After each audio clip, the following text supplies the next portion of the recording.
Olá pessoal, tudo bem? Bem-vindos a mais um novo vídeo, eu me chamo Sudana de Castro e veja agora o vídeo do Ministro da Educação. No programa de governo que elegeu o presidente Jair Bolsonaro, estava muito claro, estava explícito, que a nossa prioridade era a educação básica, a pré-escola. Agora criou-se uma polêmica enorme porque a gente está apresentando o nosso plano de governo. O que nós estamos trazendo em questionamento não é interromper os cursos de graduação. Os recursos futuros vão ser direcionados para cursos de graduação ou para pré-escola ou para educação básica. Aqui eu trago uma informação para você, que vai pagar por tudo isso, você que é o pagador de imposto. Um aluno numa graduação custa R$ 30.000 por ano. Um aluno numa creche custa R$ 3.000 por ano.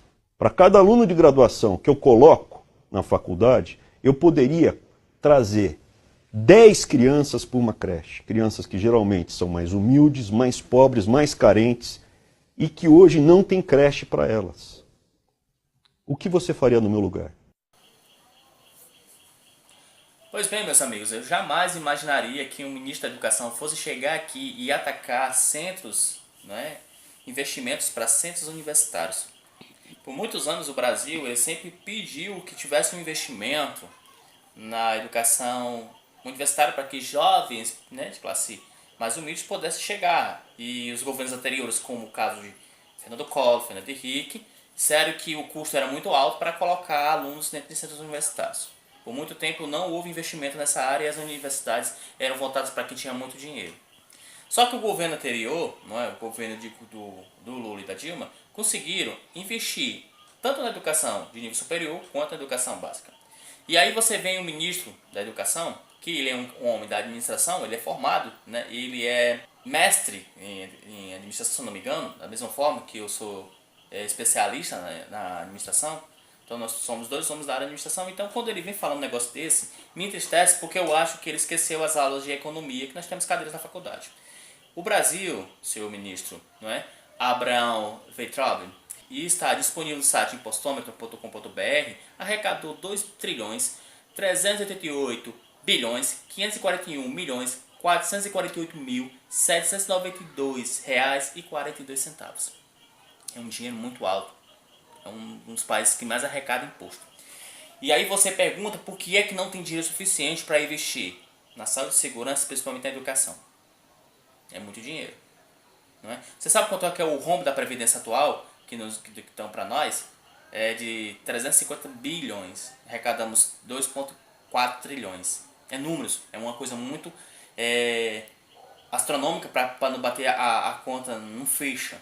Então a nossa dívida pública está nessa casa dos 351 bi.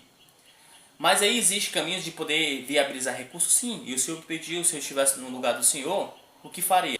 Eu faria várias coisas para poder captar o recurso, manter alunos na creche, ampliar até o número de creches, investir no ensino básico, que é o ensino fundamental e médio, investir no ensino profissionalizante e também investir no ensino superior. Quando você vem com essa retórica de discurso dessa forma, só faz pensar que você quer pessoas apenas escolarizadas para o mercado de trabalho e não pessoas que querem realmente ter um patamar de vida melhor alcançado pela nível superior. Dados do próprio IBGE, na qual o seu presidente critica muito, as pessoas que por mais tempo estudam, mais elas conseguem acumular um valor alto no seu salário. Entendeu? Ou seja, hoje as oportunidades elas estão para aqueles que mais se dedicam e buscam patamares maiores na sua carreira estudantil. No caso, eu sou pós-graduado, tenho os níveis mestrados e doutorados para cima. Então essas pessoas que estão acima de mim, elas têm mais oportunidade do que eu.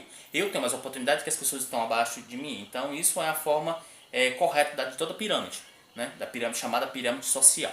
Mas vejamos bem, eu vou lhe dar exemplos porque que você não tem dinheiro aí para administrar nesse governo atrapalhado que é do seu presidente. O STF esse ano deixou de arrecadar, ele ampliou o subsídio na Zona Franca de Manaus, para 16 bilhões. E empresas que aderiram o sumo terá crédito do IPI, sem ter pago imposto. É 16 bilhões. Você disse que 3 mil custa uma criança por ano para colocar numa creche. Eu tiro um acadêmico e coloco 10 crianças.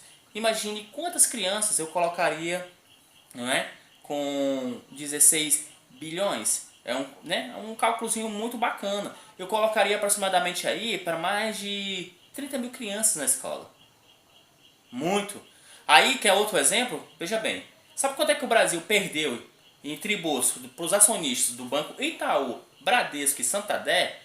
4,6 bilhões. 4,6 bilhões. Onde está a incompetência do governo para não gerir. E aí você não vier dizer que a dificuldade de manter alunos no ensino básico, principalmente das creches e centros acadêmicos. Quer mais exemplo? Eu vou lhe dar outro exemplo também. Não há nenhuma dificuldade quanto a isso, né? Exatamente. Sabe quanto é que o IBAMA deixou de arrecadar por demora das multas que não foram digitalizadas no tempo apto? 20 bilhões. 20 bilhões. Esse governo que ataca o IBAMA. Esse governo que tem, não é, a responsabilidade de proteger a nossa floresta. Pois é, o IBAMA deixou de arrecadar por multas de madeireiros que arrancam essas madeiras ilegais, de fazendeiros que invadem propriedades indígenas, de N fatores, 20 bilhões, meu amigo. Que poderia ser investido aonde? Remetido na educação, tanto no ensino básico quanto no ensino superior. Tem mais, eu gosto de mostrar exemplos. Sabe quanto é que o Brasil deixou de arrecadar? Só um exemplozinho comparativo, porque os dados de 2018 não estão disponíveis, mas pelos de 2017 já se baseia. O Brasil deixou de arrecadar 354,7 bilhões com renúncias fiscais em 2017. É isso mesmo, né? Ou seja, renúncias fiscais. O Brasil é um país que dá muitas isenções, perdoa empresas, muita coisa. É muita coisa para deixar passar enquanto a sua população sofre com alto índice de desemprego, um baixo investimento na educação, um baixo investimento na área da saúde. E você sabe onde é que estão os médicos cubanos que ficaram no Brasil? Desempregados, aí sendo motorista de Uber. Eu vou até fazer um vídeo já falando a respeito disso.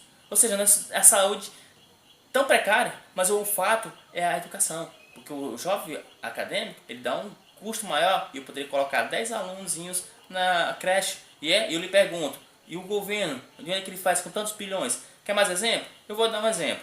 Os cargos comissionados do governo Michel Temer, na qual o Bolsonaro no final, lá na transição, era muito amiguinho, e também ele tirou uma quinquenharia lá de cargos comissionados, né? Na qual o governo do Michel Temer, que graças a Deus se foi, mas o governo de Bolsonaro não é tão diferente, tinha para mais de 100 mil cargos comissionados. E sabe quanto é que gerava esse gasto desses cargos comissionados? Gerava 250 bilhões. É muito dinheiro. É muito dinheiro para um negócio desse. E aí você quer mais exemplo? Eu posso te dar N exemplos. Vamos lá. Quanto é que o Brasil vai deixar de arrecadar? Você sabe quanto é que o Brasil vai deixar de arrecadar por causa da freada do reajuste do combustível diesel? Economistas, na pior das hipóteses, estão dizendo que é 2,3 bilhões. Eu tenho que esse dinheiro poderia ir em educação. Tá ligado? Saúde também. É em coisas. Vamos lá, um exemplo. Voltando lá para a questão dos cargos comissionados. Quantos cargos comissionados o governo Bolsonaro tem? Que ele disse que ia cortar, mas não cortou. O governo Temer tinha 28 ministérios. Ele pegou e reduziu para 22. E dentro desses 22 ministérios ele criou ministério dentro do ministério.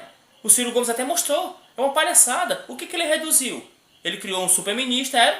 E esses superministérios são apoiados por outros mini-ministérios que tem lá dentro.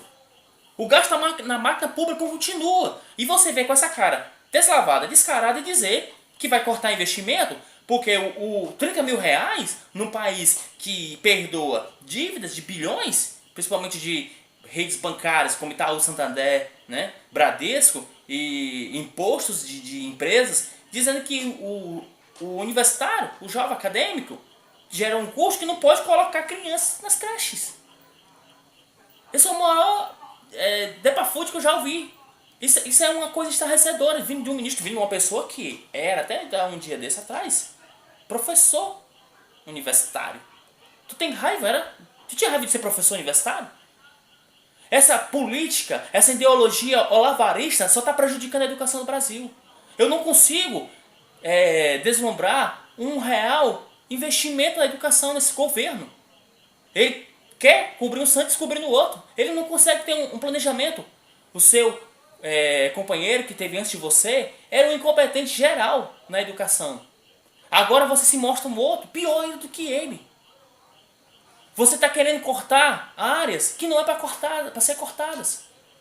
A preocupação é colocar jovens nos ensinos básicos né, para poder ter massa operária e as pessoas de pensamentos mais aprimorados, que são os centros universitários que proporciona, hoje nem só, porque as pessoas hoje são muito críticas, se discute política na esquina, que na minha época que eu era jovem, eram pouquíssimas pessoas que debatiam política, eu tinha que conversar política com os mais velhos, porque os mais jovens não se interessavam, hoje você vê os mais jovens atenados disso, já entra com senso na política formado dentro das universidades, onde você e seu governo disse que é feita uma idealização dos centros universitários, mentiroso, descarado.